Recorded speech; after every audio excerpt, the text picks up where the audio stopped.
Marilah kita nyatakan kesiapan hati kita untuk menerima firman Tuhan dengan bernyanyi bersama dari Kidung Jemaat 59, bait pertama dan baitnya yang kedua.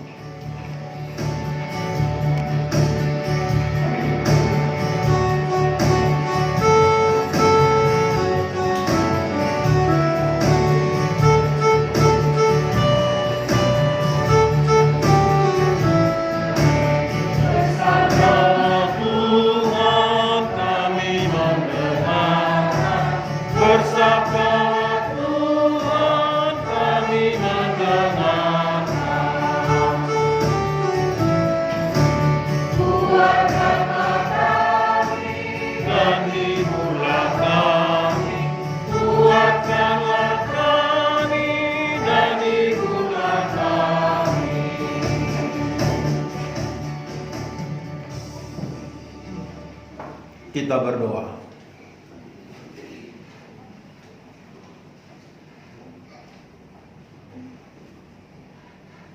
Kami percaya hadirat Tuhan memenuhi sukacita kami dalam merayakan ibadah raya Minggu Sengsara keempat di tempat ini. Kami percaya tangan-Mu yang penuh kasih dan kuasa mengurapi kami semua,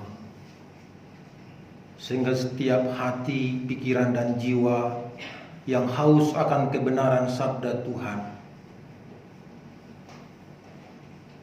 akan menjadi seperti tanah gembur, tanah yang subur, menantikan bibit, yaitu sabda Tuhan yang akan ditaburkan di dalam hati, pikiran, jiwa kami.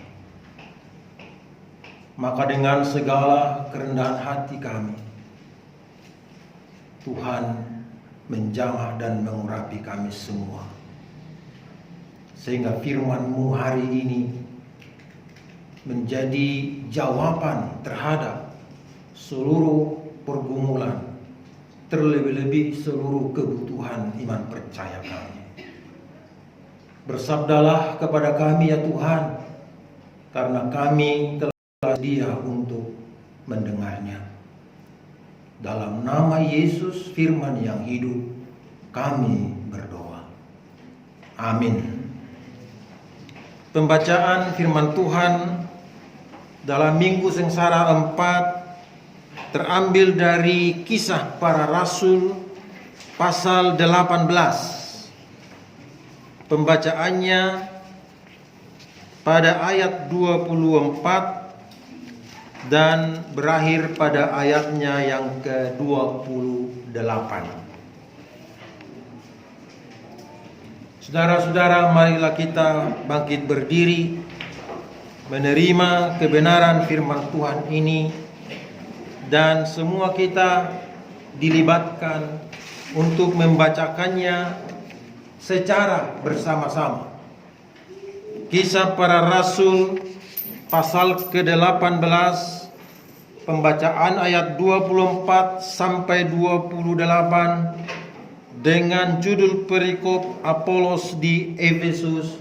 Kita baca bersama-sama 1, 2, 3. Sementara itu datanglah ke Efesus seorang Yahudi bernama Apolos yang berasal dari Alexandria. Ia seorang yang fasih berbicara dan sangat mahir dalam soal-soal kitab suci. Ia telah menerima pengajaran dalam jalan Tuhan. Dengan bersemangat ia berbicara, dan dengan teliti ia mengajar tentang Yesus. Tetapi ia hanya mengetahui baptisan Yohanes. Ia mulai mengajar dengan berani di rumah ibadat. Tetapi setelah Priskila dan Aquila mendengarnya, mereka membawa dia ke rumah mereka dan dengan teliti menjelaskan kepadanya jalan Allah.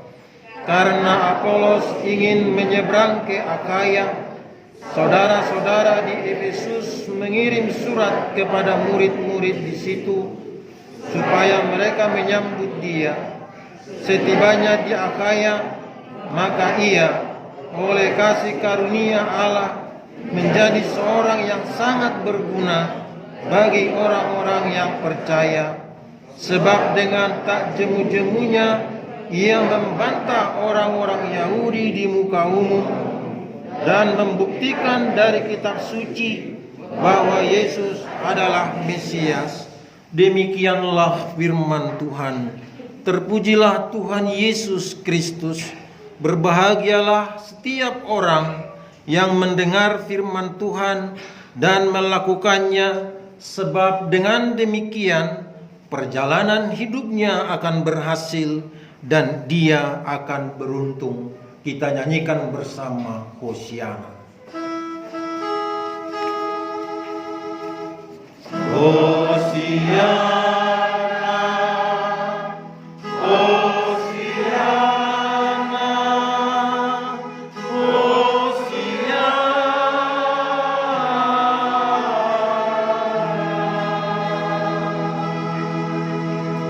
Saudara-saudara dipersilahkan duduk kembali.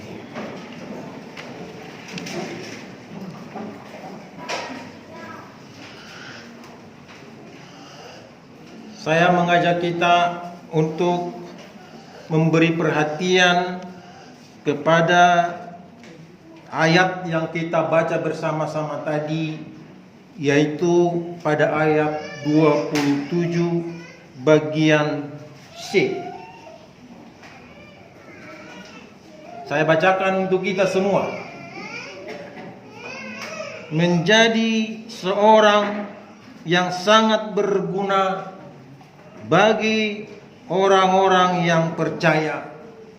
Boleh kita sama-sama mengucapkannya sekali lagi. 1, 2, 3. Menjadi seorang yang sangat berguna bagi orang-orang yang percaya. Shalom Bapak Ibu. Semua kita tanpa terkecuali ingin bermanfaat, ingin berguna. Minimal bermanfaat dan berguna bagi dirinya sendiri. Kalau bisa tidak hanya untuk diri sendiri, bagi orang lain. Kalau tidak bisa bagi orang lain, bagi komunitas, apakah itu kelompok atau grup. Atau lebih baik lagi, berguna untuk bangsa dan negara. Salah satu contoh yang berguna untuk bangsa dan negara itu kita lihat di Taman Kalibata. Mereka pernah menyerahkan seluruh kemampuan, seluruh keberanian, seluruh keberadaan demi sebuah perjalanan hidup bangsa. Kita bisa merdeka saat ini adalah berkat para pejuang-pejuang yang telah gugur demi kita. Mereka memilih lebih baik mati daripada dijajah. Jadi mereka sangatlah berguna bagi kelanjutan kehidupan bangsa dan negara kita. Itu baru contoh dari kondisi kenegaraan ataupun bangsa kita. Ibu bapak saudaraku yang kekasih dalam Tuhan, dalam berbagai konteks kehidupan kita dituntut untuk menjadi sangat berguna, untuk menjadi sangat bermanfaat, untuk menjadi seseorang yang dikenang oleh karena sebuah kehidupan yang dipersembahkan. Sehingga kita tahu kalau ada kematian di dalam sebuah komunitas, maka yang menangis di situ sangat banyak. Mengapa mereka menangis? Karena mereka tidak lagi bertemu, tidak lagi bersama dengan seorang yang sangat berguna pada waktu hidupnya bagi mereka. Bahkan di dalam keluarga, kalau seseorang yang sangat dibanggakan di rumah tangga itu tiba-tiba mengalami kecelakaan atau sakit parah, dan itu menjadi akhir hidup, betapa orang menumpahkan air matanya, menunjukkan belasungkawa, menunjukkan kedukaan, menunjukkan kesedihan. Karena apa? Karena semua orang ingin menikmati seluruh kegunaannya dan manfaatnya di dalam hidup ini. Oleh karena itu, Bapak Ibu Saudaraku yang kekasih dalam Tuhan, coba pegang jantung dadamu, katakan di dalam hatimu, aku diciptakan oleh Tuhan adalah untuk berguna bagi orang lain. Coba bisikkan masing-masing. Aku berguna diciptakan Tuhan. Aku diciptakan Tuhan untuk berguna bagi orang lain. Ibu bapak saudaraku yang kekasih, melalui khotbah kita hari ini kita disuguhkan dengan sebuah tema khotbah yang sangat menarik perhatian kita. Menderita karena Injil seri keempat, Apolos berani mempertahankan kebenaran. Saudaraku yang kekasih dalam Tuhan, Apolos adalah manusia biasa. Namanya aja Apolos. Apolos itu. Apolos. Jadi sudah polos. Orangnya sederhana. Tapi di dalam kesederhanaannya itu, dia menjadi orang yang diberkati Tuhan. Dia menjadi orang yang terpandang di Efesus. Dia menjadi orang yang membawa sukacita dan damai sejahtera. Bila kita ditanya dalam ibadah ini, ada enggak musuhmu? Ada enggak orang yang membencimu? Ada enggak orang yang selalu menjadi tersandung gara-gara tingkah laku? Mari kita periksa diri kita masing-masing. Adakah di antara kita justru kebalikannya, yaitu menjadi sangat berguna, sangat bermanfaat bagi orang-orang lain?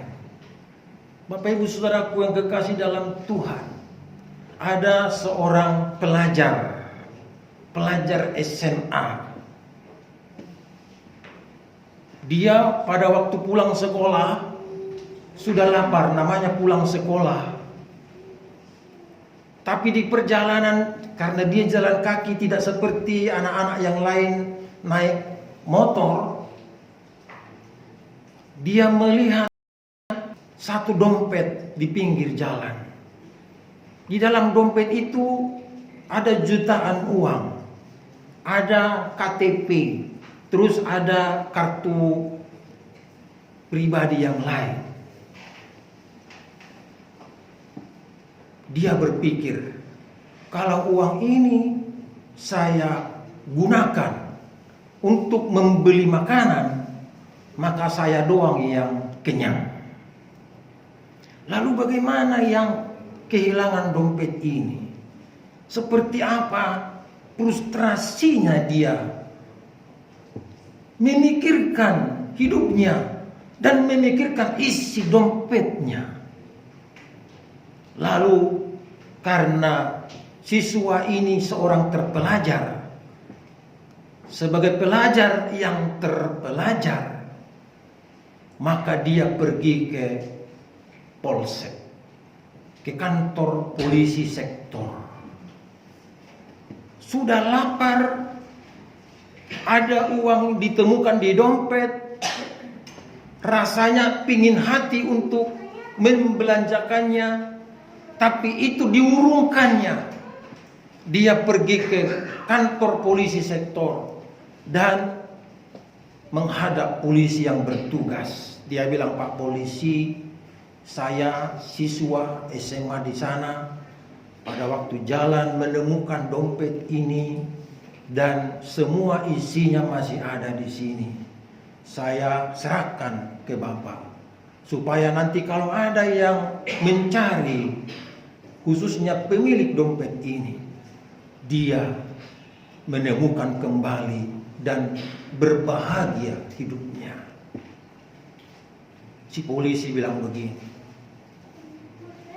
"Ada banyak manusia yang kami urus di dalam tugas kepolisian, tapi kamu salah satunya manusia yang sangat berguna dan dibutuhkan di negara ini." Si polisi mengatakan, "Mari, namamu biar saya catat." Bapak Ibu Saudaraku yang kekasih dalam Tuhan, si polisi mencatat namanya, kelasnya, alamatnya, bahkan orang tuanya. Lalu dibilang, "Saya terima dompet ini dengan semua isinya. Nanti kalau pemiliknya datang melapor diri, maka saya akan beritahu bahwa kamulah yang menemukannya." Mendengar begitu, Pak Kapolsek keluar dari kamarnya dan mendekat kepada siswa yang sebentar lagi mau pulang meninggalkan kantor polisi sektor itu. Kapolsek mengatakan, "Nah, saya atas nama pemilik uang ini dan pemilik dompet ini mengucapkan terima kasih. Kami sangat bangga kamu seorang siswa, pelajar, tapi tindakanmu ini sangat terpelajar." Saya harap siswa SMA 1, 2, dan 4 yang hadir saat ini bisa memiliki model seperti ini. Amin. Amin. Bapak Ibu Saudaraku yang kekasih dalam Tuhan, 2 hari kemudian Pak Kapolsek itu menghadap direktur sekolah, bertanya kepada sekolah, "Nama inisial ini seperti apa?" Direktur, BP, dan guru-guru yang lain mengatakan kepada Kapolsek, "Pak, anak ini orangnya sederhana, tapi perbuatannya selalu bermanfaat dan berguna bagi orang lain. Lihatlah, semua bunga yang ada di sekolah ini, dia selalu siram sore hari. Dia datang dari jarak yang cukup jauh, sehingga mekarnya bunga kembang di sekolah ini bukan karena tata usaha ataupun pekerja di sekolah, tapi seorang siswa seperti yang Bapak laporkan." Kapolsek mengatakan begini, Kapolsek itu mempunyai dana sosial, dianggarkan setahun. Biasanya itu diberikan kepada masyarakat yang ekonominya lemah. Tapi untuk kali ini saya sebagai Kapolsek bertanggung jawab. Tolong pihak sekolah memberikan dia beasiswa, tapi uangnya dari Kapolsek. Bapak Ibu Saudaraku yang kekasih dalam Tuhan, direktur sekolah mengatakan, "Pak, sekolah ini pun punya dana untuk orang-orang yang berguna, orang-orang yang bermanfaat. Maka si anak ini bisa mendapat beasiswa double, baik dari Kapolsek maupun dari pihak SMA dari sekolah ini." Ibu bapak saudaraku yang kekasih dalam Tuhan, ketika dia selesai sekolah, dia mendapat rekomendasi ke perguruan tinggi. Tapi perguruan tinggi itu bukan perguruan tinggi yang biasa, tapi perguruan tinggi yang punya nama, yaitu UGM, Universitas Gadjah Mada. Ibu bapak, saudaraku yang kekasih dalam Tuhan, saya tidak sebut namanya. Saya percaya setiap orang, khususnya siswa-siswi SMA, bisa seperti dia. Bisa direkomendasikan ke perguruan tinggi dan bisa menjadi sangat berguna bagi orang banyak. Apolos ternyata adalah seorang mahasiswa teologi di Sekolah Tinggi Teologi Alexandria namanya. Dia menjadi lulusan Sekolah Tinggi Teologi ternama di zaman itu. Dan Apolos ini menjadi utusan kampus ke Efesus di dalam memberitakan kebenaran. Dan masih sangat polos seperti namanya, atau masih sangat muda, tapi dia memiliki kebenaran yang bisa dipertanggungjawabkan dan membuat orang bisa menjadi percaya. Oleh karena itu, Bapak Ibu Saudaraku yang kekasih dalam Tuhan, ada 3 poin yang mau kita miliki dan kita teladani dari pribadinya Apolos ini. Yang pertama ialah Apolos itu seorang pribadi yang berhasil menetapkan prioritas utama. Bapak Ibu Saudaraku yang kekasih dalam Tuhan, orang yang tidak sanggup memilih dan menetapkan prioritas utama di dalam dirinya, dia akan bisa terbentur. Dia akan mengalami kepayahan, dia akan mengalami kesulitan, dia akan mengalami berbagai ketidakstabilan. Tapi orang yang mampu menetapkan prioritas utamanya di dalam hidupnya, maka tangga kesuksesan, tangga keberhasilan akan menghampiri dirinya. Bagaimana ciri khas orang yang menempatkan prioritas utama di dalam dirinya? Mari kita membuka Alkitab, membaca firman Tuhan dari Matius 6 ayat 33. Matius 6 ayat 33. Kalau sudah ketemu katakan amin. Baik, kita baca bersama-sama. 1, 2, 3. Tetapi carilah dahulu kerajaan Allah dan kebenarannya, maka semuanya itu akan ditambahkan kepadamu. Ini substansi dasar yang dipakai oleh Apolos di dalam hidupnya agar dia dapat memprioritaskan yang utama untuk menjangkau tangga kesuksesan dan tangga keberhasilan. Dikatakan di situ, carilah dahulu. Bapak Ibu Saudaraku yang kekasih dalam Tuhan, bagian ini menjadi himbauan kepada kita semua. Ada banyak orang datang ke gereja tidak menjadikan Tuhan sebagai prioritas utama di dalam hidupnya. Ada banyak orang datang ke gereja hanya mengikuti tradisi.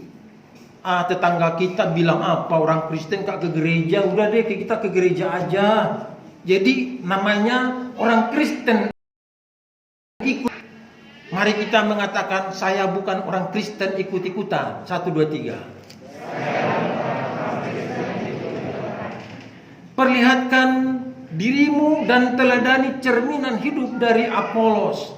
Dia mampu memprioritaskan utamanya, mencari dahulu kerajaan Allah dan kebenarannya melalui studi di kampus teologi Alexandria. Dari sinilah Apolos menjadi seperti seorang anak panah yang keluar dari busurnya. Karena dia memprioritaskan yang paling utama, mencari kerajaan Allah dan kebenarannya. Ibu bapak saudaraku yang kekasih di dalam Tuhan, 2 hari yang lalu saya dapat YouTube tentang Efesus. Tahukah Bapak Ibu Saudaraku tentang Efesus saat ini? Di sana tidak ada lagi orang Kristen. Gereja di sana cuman gedungnya. Dan penyembah-penyembah berhala lainnya sedang menduduki kota Efesus, kota terbesar kedua setelah Korintus. Kenapa? Seluruh pengajaran Apolos di sana awalnya diikuti, diimani dan dipercayai serta dilakukan, tapi kemudian diabaikan dan ditinggalkan. Dan akhirnya Efesus sekarang kering tandus dan tidak punya nama lagi seperti tersohornya di zaman Apolos. Perhatikan Bapak Ibu. Orang yang memprioritaskan Allah, maka Allah yang memprioritaskan dia. Orang yang memilih kerajaan Allah terlebih dahulu, maka dia menjadi warga kerajaan Allah di dalamnya. Tapi soal berapa lama durasinya, itulah yang menjadi pemikiran bagi setiap orang. Bapak Ibu juga seperti halnya sebagai warga gereja, datang beribadah karena mencari kerajaan Allah dan kebenarannya, yes. Tapi kalau itu bukan prioritas utama, maka besok atau nanti kita bisa meninggalkan gereja ini. Oleh karena itu Bapak Ibu Saudaraku yang kekasih dalam Tuhan, prioritas utama adalah statement awal bagi seorang ataupun banyak orang untuk sampai ke tingkat sukses atau keberhasilan lainnya. Itu faktor yang pertama. Kita masuk kepada faktor yang kedua. Faktor yang kedua, mengapa Apolos ini menjadi seorang yang sukses, berhasil? Karena dia memiliki kemitraan dan mentoring yang bagus. Di dalam bacaan kita temukan ada nama yaitu Priscilla dan Aquila. Di dalam pertemuan Apolos dengan Priscilla dan Aquila terjadi pada saat Apolos sedang melakukan pengajaran. Dan pengajaran yang dikuasai oleh Apolos itu di ayat sebelumnya dikatakan bahwa Apolos cuma mengetahui baptisan Yohanes. Artinya dia tidak memiliki lengkap. Lalu Priscilla dan Aquila menjadi sahabatnya dan menjadi mentor bagi dirinya. Artinya begini. Seorang yang mempunyai prioritas utama, dia terbuka dengan sesama manusia. Dia tidak mentang-mentang, aku ini kan lulusan mahasiswa Alexandria terbaik, ngapain lo mau ngajarin gua? Apolos tidak punya pola pikir seperti itu. Tapi ketika Priscilla, demikian juga Aquila, melihat seluruh yang disampaikan oleh Apolos ini, mereka datang menjadi mitra dan mentor yang mempersiapkan Apolos. Berarti orang yang punya prioritas utama, dia tidak inklusif. tetapi dia menjadi orang yang eksklusif, yang terbuka keluar. Oleh karena itu, yang siap dibentuk Allah, dia harus terbuka kepada masyarakat umumnya. Ibu bapak saudaraku yang kekasih dalam Tuhan, saya kan suka jalan pagi 1 jam 60 menit, beberapa jemaat bisa ketemu dengan saya. Tapi saya selalu melihat ada rumah, mulai dari garasinya itu tertutup sampai ke atas. Padahal ini pemukiman, tetangga kiri kanan muka belakang selalu ada. Tapi kok dia mengisolasi? Ini namanya orang yang tidak bermitra dan tidak punya mentor. Karena dia menjadi individualis. Sebagai anggota gereja Bapak Ibu, anggota tubuh Kristus apalagi, kita nggak boleh menjadi pribadi yang individualis. Hanya sendiri dan terus sendiri dan tidak perlu tahu orang lain seperti apa. Mobil aja punya kaca spion. Mobil aja punya sen, lampu sen. Itu maksudnya apa? Mau lewat aja mesti kasih tanda. Itu mobil, benda mati yang dioperasikan manusia seperti manusia, apalagi manusia. Kita nggak boleh menjadi orang yang tertutup atau menjadi orang yang selama-lamanya tidak butuh orang lain. Kita lihat kesuksesan Apolos itu ialah karena dia mau bermitra dan dibimbing oleh 2 nama yang ada di Efesus itu, yaitu Priscilla dan Aquila.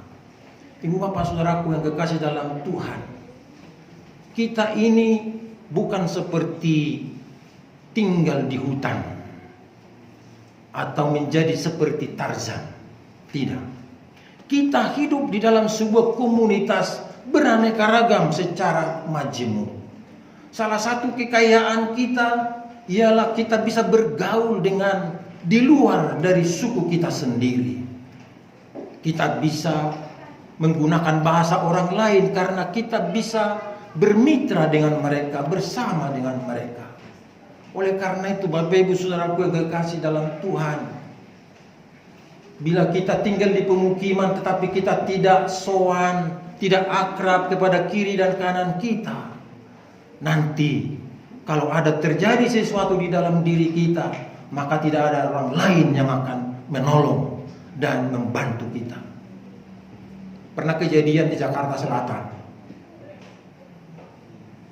rumah gedung 3 lantai, mewah sekali, hampir tidak ada celah, lubang dari luar ke dalam karena semua tertutup.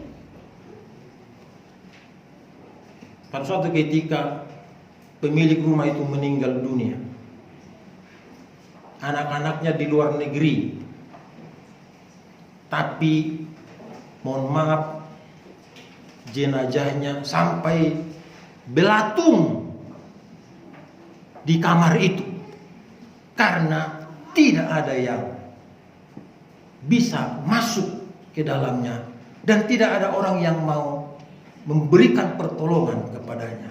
Karena selama hidupnya, setiap dia mau keluar pintunya ditutup, kemudian setiap dia kembali ke rumahnya ditutup, dikunci rapat-rapat. Itu akibat dari kehidupan yang selalu individualis. Ibu bapak saudaraku yang kekasih dalam Tuhan, kita ini ditempatkan oleh Tuhan berdampingan dengan saudara-saudara kita yang lain. Tujuannya supaya kita semua guyup, supaya kita semua diterima dan baik adanya buat mereka. Saya percaya tidak semua tempat peribadatan seperti ini berdampingan dengan masjid. Tapi saya percaya kalau kita bermitra dan mau mentoring bagi sesama, kabar gembira akan keluar dari lingkungan ini kemana saja. Karena kita bisa bermitra walaupun berbeda keyakinan dengan saudara kita yang lain. Bapak Ibu Saudaraku yang kekasih dalam Tuhan, faktor yang ketiga, faktor yang terakhir, yaitu di ayatnya yang sama, ayat 27b, setibanya di Akhaya, maka ia oleh kasih karunia Allah, oleh kasih karunia Allah, oleh perkenanan Allah, oleh karena keputusan Allah, oleh karena semuanya ditetapkan dan ditentukan oleh Allah. Faktor ketiga ini sama dengan faktor A dan faktor B, tetapi tidak boleh terpisah. Kalau ada prioritas utama dari dirinya Apolos, karena dia mau mencari dahulu kerajaan Allah. Kemudian karena dia di faktor B ingin bermitra dan mentoring kepada manusia, manusia itu pun adalah orang yang percaya kepada Allah. Dan yang ketiga, segala yang diupayakan oleh Apolos ini bukan karena kepintarannya, bukan karena kepandaiannya, bukan karena relasinya, tapi karena kasih karunia Allah. Kita bisa ada sekarang di sini, walau dengan masker tapi bisa bernapas. Kita bisa berdampingan dengan sahabat, dengan teman anggota tubuh Kristus, itu karena kasih karunia Allah.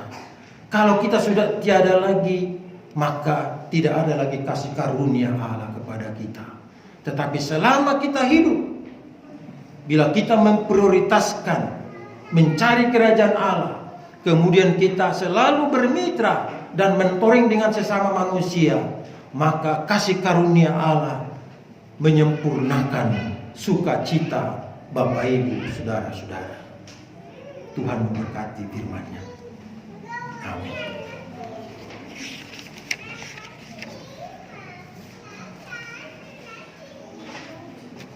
Mari kita